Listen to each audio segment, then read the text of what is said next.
Y'all, stop what you're doing because today's letter is something else. Picture this. A man walks into your life fine as can be. Smooth talker, a little street, a little business, and all the charm to back it up. He spoils you, makes you feel like you're the queen of the world, and just when you think you found your happily ever after, boom, he's gone, and you're left with a pile of debt and a broken heart. This one's got more twists than a soap opera, and we're about to get all the way into it. Grab your snacks, settle in, and let's unpack this madness because sis needs some answers, and most importantly, a way out. Tye, you're not exaggerating. This letter hit me in my chest, y'all. It's one thing to deal with heartbreak, but when someone leaves you with a mountain of debt and a baby on the way, that's a whole other level of betrayal. Sis thought she found her prince, but instead, she got finessed by a frog with a business card and a smooth tongue. But listen, if you've ever been in a situation where you gave someone your all only for them to leave you hanging, this episode is for you. Sis, we're about to dive in and not only break down what happened, but also help you figure out how to move forward, stronger, wiser, and with God on your side. So stick around because it's about to get real. Let's get into it. Dear Tye and Chanel, I never thought I'd be writing to y'all, but here I am, trying to make sense of my mess. I'm a 32-year-old single mom to two amazing boys, ages 8 and 11. Life hasn't been easy, but I've always prided myself on being independent. I work 2 jobs, budget down to the penny, and even managed to rebuild my credit after a rough divorce a few years ago. Then, Marcus came into my life. Let me keep it real. Marcus was fine. I'm talking tall, chocolate, with that perfect mix of clean cut and a little rough around the edges. He had that thug appeal I'm shamefully attracted to. You know what I mean? The kind of guy who looked like he used to hustle back in the day, but got his life together and became a businessman. That's exactly how he presented himself to me. Marcus is from Compton, and I'm from Long Beach. I don't know if it was that connection or just his energy, but when we met, it felt like we had known each other forever. I met him at a local event where he was speaking about entrepreneurship. He said he had turned his life around and was building a business to give back to the community. That hit me right in the heart. He told me how strong I was, how I deserved a break, and how he wanted to be the man to give it to me. And at first, Marcus delivered. He was spoiling me, y'all, taking me to fancy restaurants, buying me gifts, even helping out with little things like gas money and groceries. He made me feel seen, like I was finally with someone who could provide for me for a change. But after a few months, that all dried up. At first, I didn't think much of it because he made it seem like he was just reinvesting his money into his business. He had already spent so much on me that I felt like it was my turn to support him. I thought I was investing in someone who had already invested in me. Then he started asking for help. Just small things at first. A car note here, some business materials there. It wasn't much at first, so I didn't mind. He had already proven himself, or so I thought. But over time, the requests got bigger. When I didn't have cash, he suggested I put it on my credit card, just for now, and promised to pay it back when his business took off. One day, I got an alert from my bank that my credit card was maxed out. When I confronted him, he told me, "Relax, baby, I'm investing in us." I wanted to believe him, so I let it slide. Fast forward a few weeks, Marcus started acting distant. He stopped coming over as much, wasn't answering my calls right away, and when he did, it was always short and rushed. Then, one day, I woke up to find his number blocked and all his things gone. He ghosted me, y'all. Left me with nearly $30,000 in credit card debt and a broken heart. And just when I thought it couldn't get any worse, I found out I'm pregnant. I took the test last week, and it came back positive. I don't even know how to process this. I can't even find Marcus to tell him. I don't know if I should be angry, scared, or just broken. Tye and Chanel, I'm drowning here. How do I recover emotionally, financially, and spiritually? How do I raise another baby alone? And how do I make sure this never happens again? Signed, Credit Crushed, and Pregnant in California. Credit Crushed and Pregnant, sis. First off, let me just say, my heart goes out to you. You're dealing with a trifecta of hurt, heartbreak, financial betrayal, and now a pregnancy on top of it all. That's a lot for anyone to handle.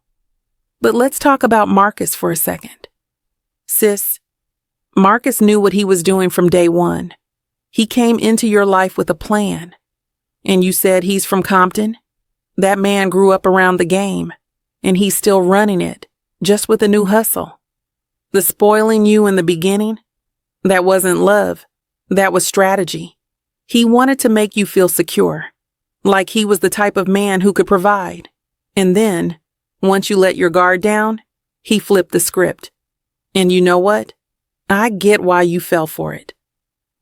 Growing up in Long Beach, you were probably surrounded by men who had that same thug appeal, that mix of street smarts and charm. It's familiar. But sis, familiar doesn't mean safe, and Marcus is proof of that. Now, let me say this loud and clear. This is not your fault. You didn't do anything wrong by trusting someone who made you feel loved and valued. But now that you know the truth, it's time to focus on picking up the pieces and making sure this never happens again. Man, Chanel, you are so on point.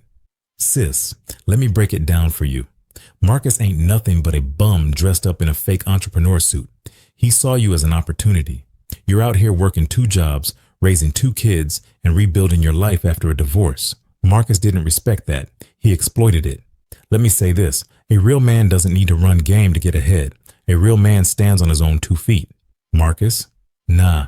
He's just another hustler who swapped the streets for a different kind of scam. And he knows how to sell a dream and disappear when it's time to deliver. But sis, I need you to hear me. You are not the problem. You're a loving, trusting woman who wanted to believe in someone. That's not weakness. That's strength. But moving forward, you've got to protect that heart of yours and set some boundaries. No more men like Marcus. Period. All right, sis. Let's get practical. First things first. Take care of yourself and your kids. You're pregnant, and stress is the last thing you need right now. Start by reaching out to your credit card companies. Explain what happened. Some might be able to offer assistance, especially if you can prove financial abuse. Filing a police report might sound scary, but it's a necessary step to document what's happened and protect yourself legally. Next, get on a strict budget. Write down every dollar coming in and going out. Cut out unnecessary expenses for now and focus on the essentials: rent, utilities, food, and your kids. It's going to be tight, but you've handled worse and you've got this. And sis, lean on your community. Being from Long Beach, you know the power of a village.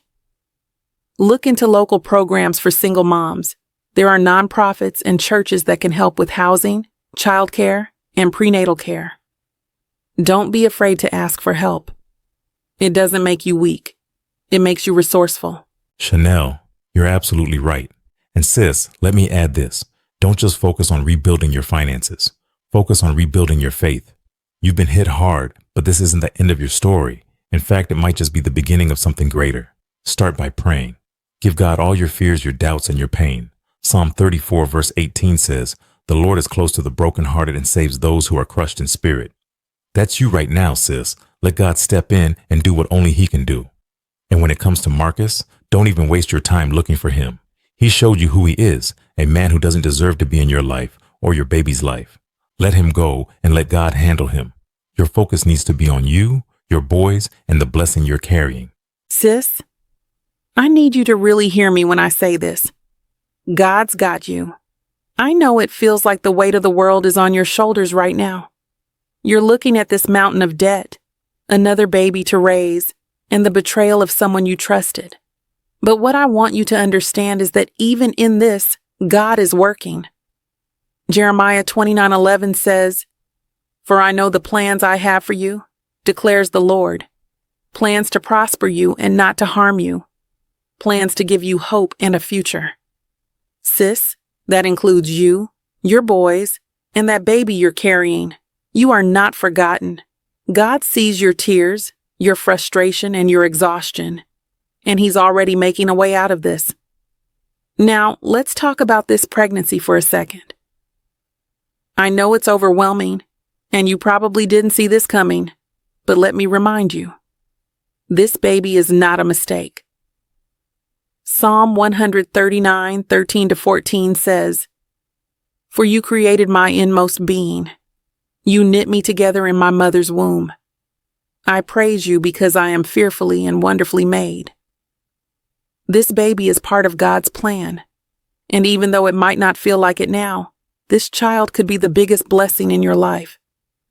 But here's the thing. God needs you to trust Him. That means letting go of the anger, the shame, and the fear. Take it to Him in prayer. Be honest. Tell Him how you feel, what you need, and where you're struggling. God can handle your emotions, and when you give it to Him, you make room for Him to move in your life. Let me add to that, sis, because Chanel is speaking the truth. Marcus thought he got away with something, but let me remind you of a promise from God. Galatians 6:7 says, "Do not be deceived. God is not mocked. Whatever a man sows, that he will also reap." Marcus will have to face the consequences of his actions. That's not your job to worry about. That's God's job. So let it go and let God handle him. Now let me talk directly to you. Sis, you've got a new chapter ahead of you, and it's not going to be easy, but it will be worth it. James 1:2-4 says, "Consider it pure joy, my brothers and sisters, whenever you face trials of many kinds, because you know that the testing of your faith produces perseverance." This situation is refining you, making you stronger, and preparing you for something greater. This baby? This might be the motivation that pulls you out of this season. This might be what pushes you to set boundaries, heal from past hurts, and build the life you've been dreaming of. And let me tell you something else. Your kids are watching you. They see how strong you are. They see how you keep going, even when life throws everything at you.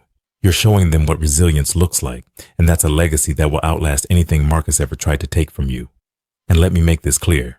Your worth does not come from Marcus, your finances, or your circumstances. Your worth comes from God. Ephesians 2:10 says, "For we are God's handiwork, created in Christ Jesus to do good works, which God prepared in advance for us to do." Sis, you were created for greatness, and no amount of debt, betrayal, or heartbreak can take that away from you. Sis, take this time to rebuild. Not just your finances, but your faith, your boundaries, and your sense of self. You are stronger than you feel right now, and God's going to prove it to you. Start small. Pray daily. Write down what you're grateful for, and remind yourself of who God says you are. And don't be afraid to ask for help. Whether it's family, friends, or your church community, lean on the people who love you. You don't have to do this alone, and God will send the right people to walk with you through this season. Lastly, remember this. Your story isn't over. Marcus might have thought he left you broken, but God is in the business of restoration. He will rebuild everything you lost and more. Your peace, your confidence, your joy. Trust Him, sis, and watch what He does. Sis, let me leave you with this. Romans 8:28 says, "And we know that in all things God works for the good of those who love Him." That means even this mess, even this betrayal, even this heartbreak, God's going to turn it around for your good. So keep your head up, keep moving forward, and know that God's got you. And to everyone else watching, if you've been in a similar situation, drop a comment below and share how God brought you through it. Let's uplift Credit Crushed and remind her that she's not alone. And sis, if you need us, we're here, always. Sis, let me just say this. If no one has told you today, we love you. And I mean that from the bottom of my heart. Life can throw some heavy punches, but you don't have to go through it alone. We're here to remind you that you are seen, you are valued, and you are worthy of love and support. So if you're out there dealing with something that feels too big to carry by yourself, don't hesitate to reach out to us. We're just one letter away. Chanel, you said it perfectly. Y'all, we love you, and we mean it. Every story you share, every letter you send, it's a privilege to be part of your journey. Life might not always make sense, but together, we're going to find the lessons, the laughter, and the strength to keep pushing forward. And listen, if you've got a story that's been weighing on your heart, send it in. No matter how messy, how complicated, or how wild it might be, we want to hear it. Your story could be the one that helps someone else realize they're not alone. You can email us, slide into our DMs, or send it through a comment, whatever works for you. Just get it to us, and we'll be here to help you break it down. And don't let fear stop you. This is a safe space, sis. Or bro, because we know the fellas have stories too. No judgment here, just real talk, faith, and love. So send us your letters and let's work through this life stuff together. We're family, and family shows up for each other. And before you go, make sure you like this video, subscribe to the channel, and hit that notification bell so you never miss an episode. Share this with someone who needs it, because you never know who might be going through something similar. We're all about growing, healing, and walking this faith journey together. We'll see you next time, y'all. And remember, no matter how tough it gets, you've got this. God's got you, and we've got your back too. Love y'all. Peace.